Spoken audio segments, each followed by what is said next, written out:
میرے لورز بھی ہیں، میرے ہیٹرز بھی ہیں. یہ عزت اللہ کی طرف سے ہے. کسی کی ذلت ہے تو وہ اللہ کی طرف سے ہے. ان کے لیے ضرورت ہے کہ نوک نوک کہ ہم نے جو کچھ بھگتنا تھا، جو کچھ بیڈ ٹائم جو بھی ہم نے دیکھنا تھا وہ دیکھ چکے ہیں. حسن ایوب خان کے تمام دیکھنے والوں کو السلام علیکم. ناظرین، آج میں بڑی ہی انٹرسٹنگ خبریں آپ کے پاس لے کر آیا ہوں، اور یہ خبریں جو ہیں یہ ملٹیپل خبریں ہیں، لیکن ہر خبر دوسری خبر سے الگ ہے اور بڑی انٹرسٹنگ ہے. پہلی خبر جو ہے وہ ایلن وارن ہے، اور یہ جناب کون ہیں؟ یہ بیسکلی اسپیشلائز ہیں ملٹری ایویشن میں، اور ان کا جو ہے یہ ایڈیٹر بھی ہیں ایئر فورس منتھلی میگزین کے. تو محترم جو ہیں وہ اپنا ایک ٹویٹ کرتے ہیں جو کہ 1 ملین پلس اس کو ویو آ چکا ہے. وہ اپنے ٹویٹ جو انہوں نے کیا اس کا اردو ترجمہ آپ کو کرتا ہوں. انہوں نے کہا کہ میں نے کل پاک فضائیہ کے سربراہ ایئر مارشل ظہیر احمد بابر سے بات کی. ان کے مطابق 5 سے 10 مئی کے درمیان پاکستان ایئر فورس نے بھارتی فضائیہ کے جو مکمل جنگی نیٹ ورک ہے، یعنی کل چین، اس کو تباہ کر دیا، ریڈارز جام کر دیے اور جی پی ایس سسٹم کو مکمل طور پر غیر فعال کر دیا. وہ کہتے ہیں اپنے ٹویٹ میں کہ انڈین ایئر فورس کی خوش قسمتی رہی کہ اسے اپنے 4 رافیل طیاروں سے زیادہ نقصان نہیں ہوا. یہ انہوں نے جو بیسیکلی ظہیر احمد بابر جو ہمارے ایئر چیف ہیں، ان کے بارے میں ان کو کوٹ کر کے یہ ٹویٹ کیا، اور 1 ملین پلس ویوز اس کے آئے ہوئے ہیں. یہ جناب ٹویٹ وہ کرتے ہیں 9/7/2025 کو، اور ٹائم ہے 7:11 جو صبح کے. تو یہ ٹویٹ جناب ان کا آیا، اور بڑی لوگ جو ہے اس کو دیکھ بھی رہے ہیں، ری ٹویٹس بھی ہو رہے ہیں.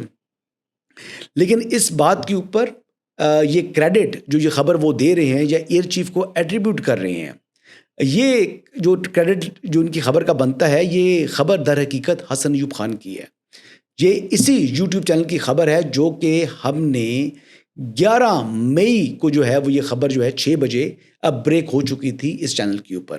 الحمدللہ یہ جو خبر کیا ہے، اب آپ کو میں نے ٹویٹ پڑھ کے سنایا، اب آپ ہمارے ویڈیو کلپ دیکھیں. پاکستان نے جتنا نقصان پہنچایا ہے ہندوستان کو، اس حوالے سے چند جو خبریں ہیں وہ میں نے آپ کے ساتھ شیئر کرنی ہے. جس طرح ان کا ریلوے سسٹم کو ہم نے کولیپ کر دیا، ان کے جو گریڈ اسٹیشن تھے ان کو ہم نے اڑا کے رکھ دیا. اس کے علاوہ ان کی جو 13 گورنمنٹ کی ویب سائٹس تھیں ان کو ہیک کیا، اور ان کے جو سرورز ہیں 1744 سرورز، ان کو جو ہے ہم نے وائپ کر دیا. ان کے جی پی ایس جو تھے وہ ہیک ہو چکے تھے، اور اس میں پاکستان نے پھر اس حد تک اپنی ڈومیننس شو کی. پاکستان نے اس حد تک ڈومیننس شو کی کہ ان کے ڈیمز کے دروازے کھول دیے، جس کے اوپر جو ہے وہ ہندوستان پریشان ہو گیا کہ یہ کیا ہو گیا ہے. ہندوستان کو سمجھ نہیں آئی کہ یہ پاکستان کیا کرنے جا رہا ہے، اور پاکستان اتنا ایڈوانس ہو چکا ہے. شاہینوں نے جس طریقے سے اسٹرائک کیا، ان کی ایئر بیسز تو تباہ کی. آپ کو اس بات کا ابھی تک فگر جو ہے وہ کسی نے نہیں دیا ہوگا کہ کتنی اموات ہوئی ہیں ان کے جو سولجرز کی، ان کے جو ملٹری پرسنل سے، چاہے وہ ایئر فورس کے تھے، چاہے وہ بری فوج کے تھے یا جو بھی تھے. اس کا نمبر جو ہے وہ 250 ±10 کرتے ہیں آپ. 250 فوجی پاکستان نے مار دیا. پاکستان نے ان کے جو بلز وہ ریسیو کرتے ہیں، جو یوٹیلٹی بلز ہیں، وہ سسٹم ہیک کیا، اور وہ تمام کی تمام جو انفارمیشن تھی، جو بل انہوں نے اس مرتبہ کتنا کلیکٹ کرنا تھا، وہ تمام کا تمام اڑا دیا. ان کی جو سیٹلائٹس تھیں ان کو اندھا کر دیا. وہ سیٹلائٹ کے ذریعے دیکھ ہی نہیں پا رہے تھے کہ ہو کیا رہا ہے، اور ان کے جتنا جو ڈیٹا بیس تھا وہ بھی ہیک کر لیا. الحمدللہ جی. یہ دیکھیں کہ راوی نے جو خبر 1 مہینے پہلے دی، ایلن وارنز، وہ 1 ماہ کے بعد اس خبر کی تصدیق کر رہے ہیں. کئی لوگوں کے لیے جن کی نگاہ سے حسن ایوب خان کا چینل نہیں گزرا تھا، میں بھی وہ سمجھ رہے ہوں کہ یہ خبر ان کی ہے، لیکن الحمدللہ جس کا جو کریڈٹ ہے وہ اس کو ملنا چاہیے، اور یہ کریڈٹ میرا ہے. میں نے کبھی کسی کا کریڈٹ لینے کی یا چھیننے کی کوشش نہیں کی. دوسری خبر کی طرف بڑھتے ہیں جی. محسن نقوی صاحب نے آج ایک لمبا سا ٹویٹ کیا ہے جی، اور وہ ٹویٹ میں کیا کہتے ہیں کہ صدر زرداری سے متعلق جو گفتگو کی جا رہی ہے، جو کہ پروپیگنڈا پھیلایا جا رہا ہے، وہ گمراہ کن ہے. اور انہوں نے جو فیلڈ مارشل عاصم منیر سے متعلق بھی کہا کہ یہ جان بوجھ کر عوام کو گمراہ کرنے کے لیے جو ہے وہ ملک دشمن قوتیں یہ سازش کر رہی ہیں. اب یہ آپ کو معلوم ہے کہ اس کے اوپر کئی لوگ اس کو کلیم کر رہے ہیں. جو بھگوڑا ہے عادل راجہ، وہ اس کو اپنی خبر بنا کے پیش کر رہا ہے. اس نے تو ساتھ یہ بھی کہہ دیا تھا کہ شہباز شریف صاحب کو ہٹا کر محسن نقوی صاحب کو پرائم منسٹر بنانے کے حوالے سے GHQ کا پلان ہے. تو یہ دونوں، اور اس کے بعد آپ کو معلوم ہے کہ اعزاز سعید صاحب نے بھی یہ بات کی اور مختلف لوگوں نے یہ بات کی، لیکن I was the first one جس نے لاؤڈلی اینڈ کلیئرلی کہہ دیا کہ ایسا کوئی GHQ کا نہ پلان ہے اور نہ ہی کوئی ایسی سوچ پائی جاتی ہے، نہ ہی صدر آصف علی زرداری کے ساتھ کوئی ڈسٹرسٹ ہے یا کوئی ان کے درمیان کو بیڈ ٹیسٹ آ چکا ہے. یہ ہماری سول اور عسکری قیادت کو لڑانے کی جو ہے ایک سازش ہے، اور اسی بات کی تصدیق جو آج محسن نقوی صاحب نے اپنے اس لمبے ٹویٹ میں کر دی. بہرحال اچھا ہوا جی، انہوں نے اس کی تصدیق بھی کر دی. اور اعزاز سید صاحب اور فخر درانی صاحب جو ہیں وہ دو بڑے قابل احترام صحافی ہیں، میں ان کی بے انتہا عزت کرتا ہوں، لیکن میرے خیال کے مطابق ان دونوں کو کسی نے استعمال کیا ہے. بہرحال غلطی انسان سے ہو سکتی ہے، انسان سے ہوتی ہے. غلطی کرنے کے بعد یہ دونوں بھائی میرے جو ہیں وہ کہہ رہے ہیں کہ ہم اپنی خبر کے اوپر قائم ہیں. تو میں آپ کو بڑی کلیئرٹی کے ساتھ بتا رہا ہوں کہ یہ خبر درست نہیں تھی.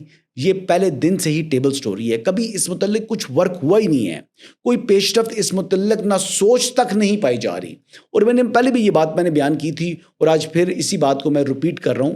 یہ ہم نے کچھ 4-5 دن پہلے اس بات کا جو ہے وہ تذکرہ کیا تھا اسی پلیٹ فارم حسن ایوب خان کے اوپر. اگلی خبر جو ہے وہ یہ ہے کہ جو ہمارے ملک ریاض صاحب سے متعلق اگین اعزاز سید صاحب کی ایک خبر ہے. وہ اس میں انہوں نے کہا جی کہ 3000 کنال جگہ جو ہے وہ انہوں نے پیشکش کی ہے شودا کے لیے. تو اس کے اوپر جو ہے وہ جو عسکری ادارے ہیں ان کا رسپانس آ گیا ہے. تو میں وہ رسپانس جو ہے وہ آپ کے ساتھ جو ہے وہ شیئر کرنا چاہتا ہوں، اور وہ رسپانس بڑا جو ہے وہ انٹرسٹنگ ہے اور اس سے متعلق جو ہے وہ بات بھی جو ہے وہ ہونی چاہیے. کہتے ہیں جی کہ یہ بات قابل وضاحت ہے کہ شودا کے فلاح و بہبود ریاست اور اس کے اداروں کی مقدس ذمہ داری ہے جو کسی فرد واحد کے عطیات پر منحصر نہیں، خاص طور پر ایسے افراد پر جو سنگین مالی بدعنوانی کے مقدمات میں ملوث ہوں. ملک ریاض عدالتوں کے 12 سمن کے باوجود پیش نہ ہونے کی وجہ سے اشتہاری مجرم قرار دیے جا چکے ہیں. ان پر کئی کرپشن کیسز زیر سماعت ہیں اور ریاست اور عوام کے اربوں روپے کے مقروض ہیں. ان کے خلاف ریڈ وارنٹ سمیت قانونی کارروائیاں جاری ہیں.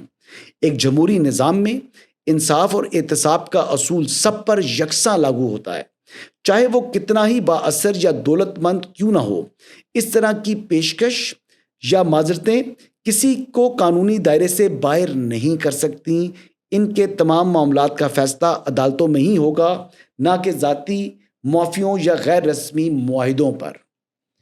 کتنا لاؤڈ اینڈ کلیئر جو میسج ہے وہ ہمارے جو ملٹری سورسز ہیں انہوں نے دیا ہے. انہوں نے اپنا پورا کلیئر میسج دے دیا، اور اس کے بعد بھی اگر کوئی اس بات کے اوپر ڈٹتا ہے کہ جناب ملک ریاض صاحب تشریف لے کر آ رہے ہیں. میں اس دن دیکھ رہا تھا کہ جنرل حمید گل صاحب کے صاحبزادے نے بھی ایک ٹویٹ کیا، اور انہوں نے تو تاریخ تک دے دی کہ کون سی تاریخ کو ملک ریاض صاحب کراچی لینڈ کریں گے. اور پھر انہوں نے یہ بھی کہہ دیا کہ پریزیڈنٹ زرداری کے ساتھ ان کے بہت اچھے تعلقات ہیں، تو لہٰذا وہاں پر ان کی کلیئرنس ہونے تک پھر وہ کراچی میں ہی قیام کریں گے اور اس کے بعد پھر اسلام آباد وہ آئیں گے. یہ تمام کی تمام باتیں آنیسٹ ٹو گاڈ، یہ تمام کی تمام باتیں جو ہے نا یہ ہوائی فائرنگ ہے. حقیقت کا اس سے دور دور تک کوئی تعلق نہیں ہے. میں نے پہلے بھی کہا تھا کہ یقینی طور پر ملک ریاض صاحب کے لیے بڑی ایفرٹس ہو رہی ہیں. بہت سے لوگ کوشش کر رہے ہیں کہ ملک ریاض صاحب کو کسی طریقے سے ان کی معافی تلافی ہو جائے، ان کے لیے وہ ماضی کی طرح کوئی سہولت کاری ہو جائے. اس میں نے کہا تھا کہ مسلم لیگ نواز کے اندر سے بھی لوگ موجود ہیں. پیپلز پارٹی کے جو پریزیڈنٹ زرداری ہیں وہ خود بھی خواہش رکھتے ہوں گے کہ ملک ریاض حسین واپس آ جائیں. اسٹیبلشمنٹ کے اندر بھی شاید کچھ ایسے لوگ ہوں جو کوشش کر رہے ہوں کہ ملک ریاض صاحب واپس آ جائیں. لیکن میں آپ کو یہ بتا دوں کہ میں نے کہا جس شخص سے ان کا واسطہ ہے، جس شخص کی جو شخص جو ہے اس وقت پاک فوج کا سربراہ ہے، فیلڈ مارشل عاصم منیر، وہ کبھی بھی اس طرح کے طاقتور لوگوں کے سامنے جو ہے وہ نہ جھکتے ہیں، نہ ملکی مفاد کو کمپرومائز کرتے ہیں.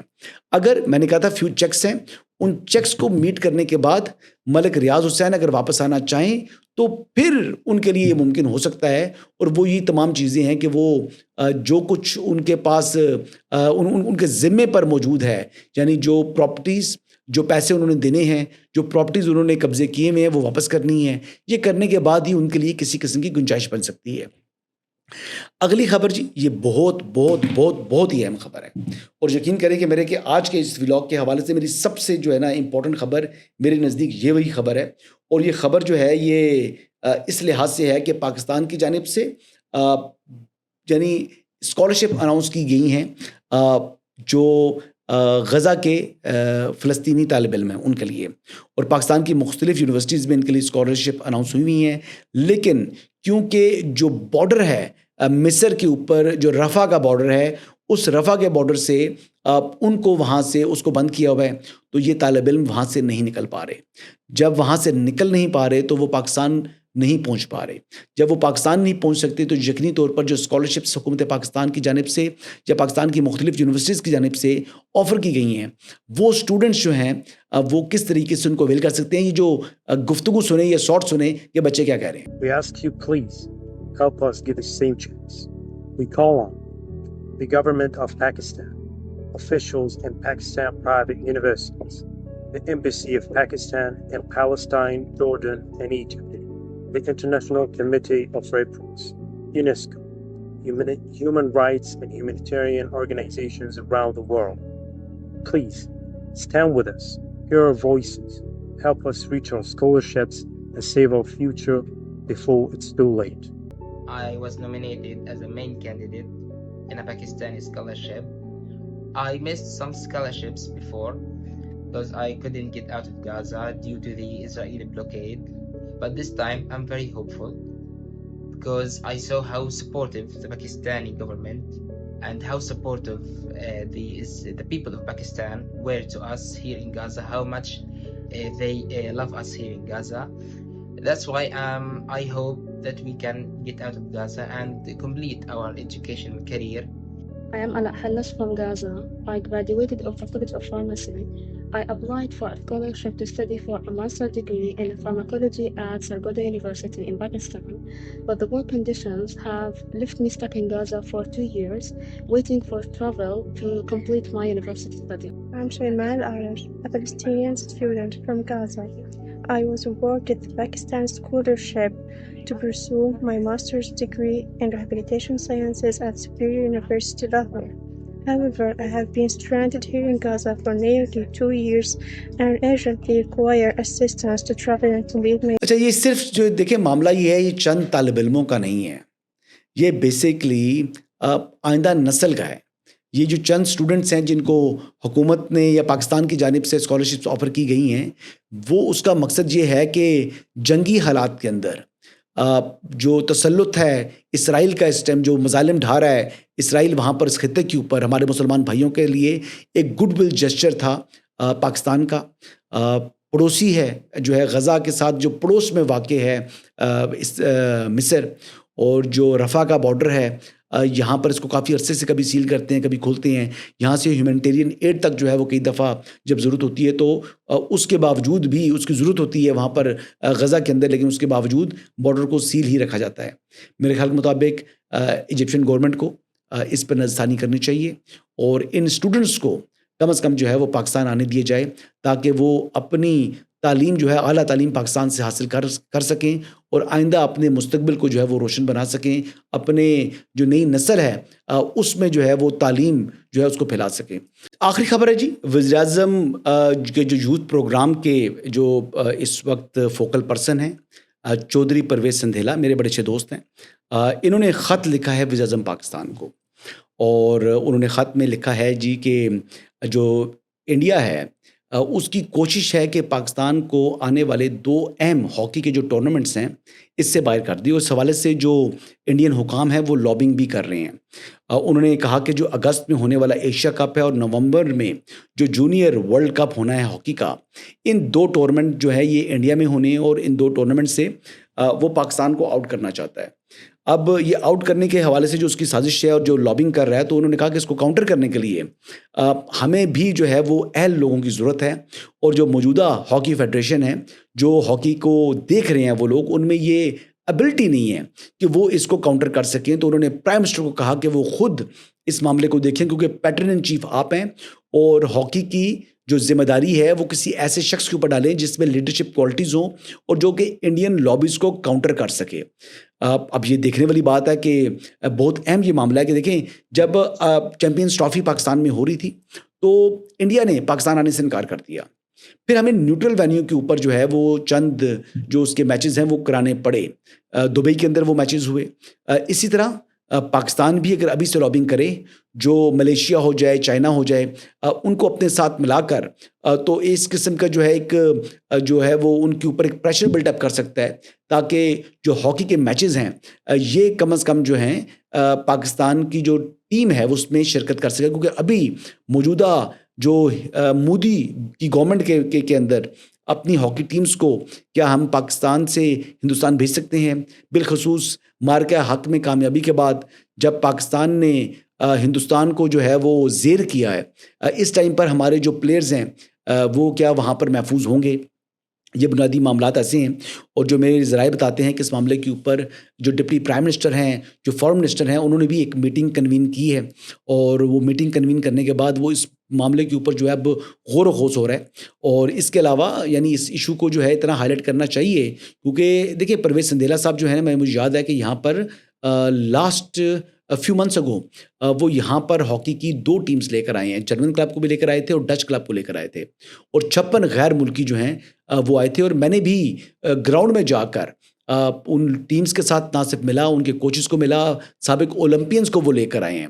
تو یہ ہمارا جو ہاکی ہے یہ قومی کھیل ہے اور یہ قومی کھیل جو ہے وہ کمپیٹنٹ لوگوں کے جو ہے وہ زیر نگرانی ہونا چاہیے, نہ کہ کوئی پولیٹیکل اپوائنٹمنٹس ہو. اور یہ چیز بڑی اہم ہے جی. اور یہ آج کی یہی اپڈیٹس تھیں جی. انشاءاللہ کل مزید تفصیلات کے ساتھ نئی خبروں کے ساتھ آپ کی خدمت میں دوبارہ حاضر ہوں گا. اجازت دیجیے گا. اللہ حافظ.